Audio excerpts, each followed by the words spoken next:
So the Switch hasn't even been out for 2 years yet, and already it's pretty safe to say that the thing is a big hit. It's a huge success. Everybody wants one. People want games on the Switch because you can take them anywhere. It's just undeniably a big, big deal. So why wasn't this? I mean, the Switch is really just a fancy one of these, right? There's not much different about it. It even looks the same. It's just tinier.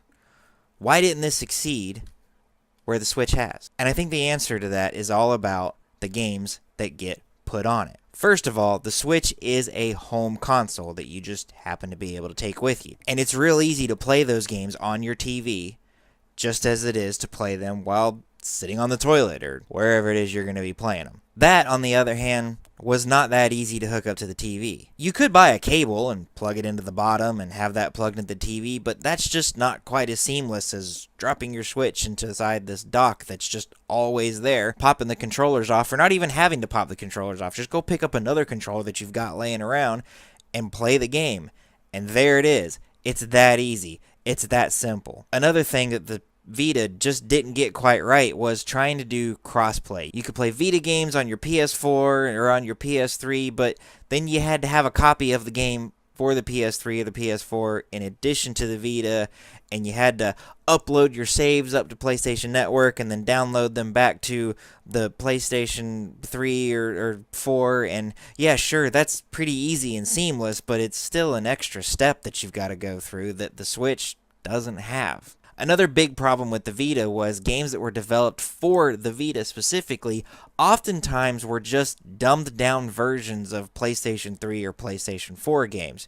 You never actually got Uncharted on the Vita. You got this kind of portable version of the game that some people liked, I'm sure, but it wasn't Uncharted. You weren't getting Call of Duty on Vita. You weren't getting Battlefield or Battlefront or God of War on the Vita. You were getting these smaller, trimmed down to fit on the smaller screen versions of these games. The Switch is not that. Mario Odyssey on Switch is Mario Odyssey on Switch. It's the same game on my television as it is in my hand on the bus on the way to work or on a trip or in my hotel room. It's that simple. It's the same game. Sure, the resolution may go down, the frame rate may even dip a little bit just due to the differences in performance when it's in the dock versus when it's in my hand, but it's the same game. The Vita did not have that. Yes, there are just straight up PS4 games for the Vita. There are just straight up PlayStation 3 games for the Vita. Sonic Adventure Team Racing, whatever that nonsense game, Transformed, the Mario Kart clone that's actually pretty good.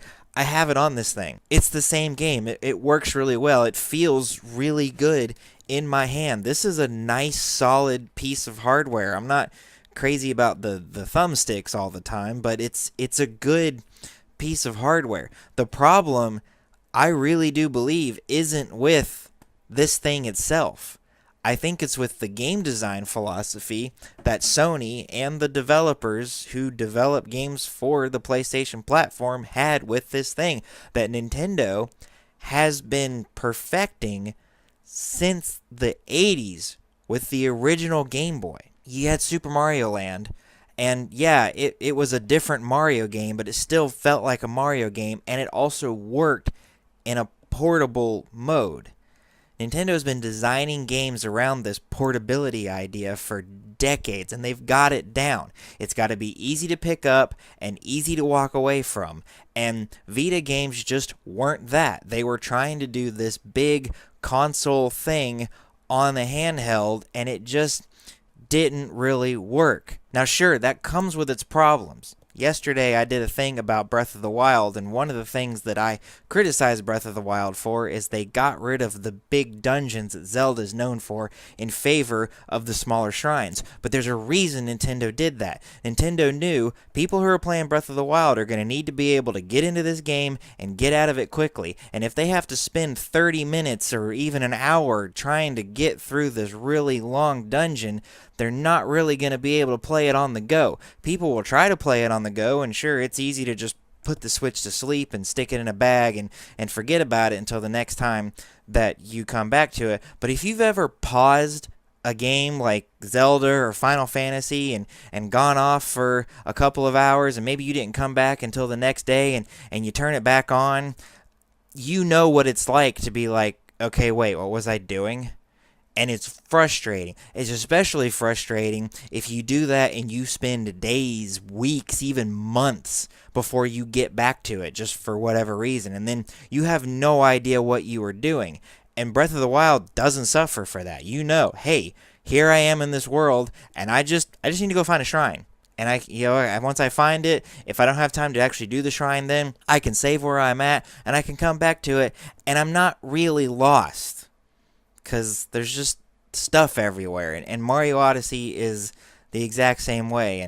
And Mario Kart can be done that way. Of course, racing games have the benefit of just you jump in and you do a race and you come back. And I think that's why the Sonic Team Racing All-Star Transform, whatever it's called, I think that's why that worked so well. It's because it's a racing game. But a game like Uncharted, I mean, who knows? Maybe that wouldn't work on the Switch. Kind of suspect that it would, because we've got games like Doom that are really good on the Switch. People are playing Skyrim and loving it on the Switch. Now, maybe they're only playing Skyrim when they've got 2 hours that they know they're going to have to play, and so they're playing something like Breath of the Wild in between. But that's why the Switch worked and the Vita didn't. It's not because there's anything wrong with the Vita hardware that, the Switch hardware just did right. I mean, yeah, it's a lot easier to just drop it there into the dock and pops up on the TV and you're good to go. You don't have to think about it anymore. And the Vita didn't have that. There is that one hardware advantage over the Vita, but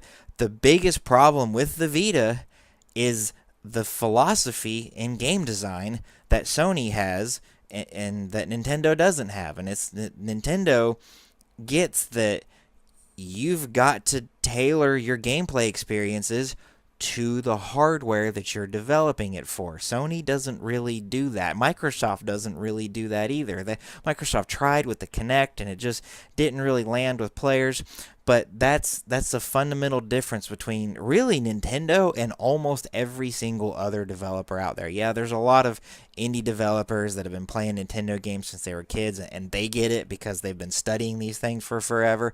But developers like Electronic Arts and Ubisoft and Activision, they're not there yet. They haven't really figured out what makes a portable game system work in a way that the console doesn't work, and I think that's the biggest thing. I hope Sony tries it again. I hope they get back into this. I don't think copying the Switch is necessarily the way to go, because then they're just going to look like copycats, and everybody's going to call them out for looking like copycats. I think this is something that they shouldn't just abandon like it seems like they have. I think Microsoft should go ahead and take a nice little crack at it, but they're going to have to figure out, if you're going to develop a game for a handheld system, and I'm not talking about like a mobile game. Mobile games work very differently than handheld games. It's kind of the same design philosophy of you hop into it and you play for a little while and then you come back, and that's maybe why having a limited number of turns in a game like Pokemon Shuffle, where I've only got 5 hearts, and once I spend those 5 hearts, I gotta wait a little while. So maybe that's why that works a little bit better. But I'm talking about like a handheld game, like Pokemon or something like that. It's a game that is quick to get in and quick to get out, and you're not really gonna forget what's going on if you go, extended amount of time between play sessions. And that's the big difference. And if Sony would figure that out, and if Microsoft would figure that out, and if third-party developers would figure that out, I think systems like the Vita or like an Xbox portable machine would be very, very, very successful. And this is something that I hope to see. I liked my Vita. I didn't always like the games that were on it, but I liked my Vita, I liked the hardware, and I like the idea. And it's just Nintendo got it right, where Sony didn't. And that's really all there is to it. If you dislike the video, click the thumbs down. If you like the video, click thumbs up. Don't forget to subscribe. Hit the bell icon so you always get updated. Go follow me on Twitter, and I'll see you in the next video. Love you guys.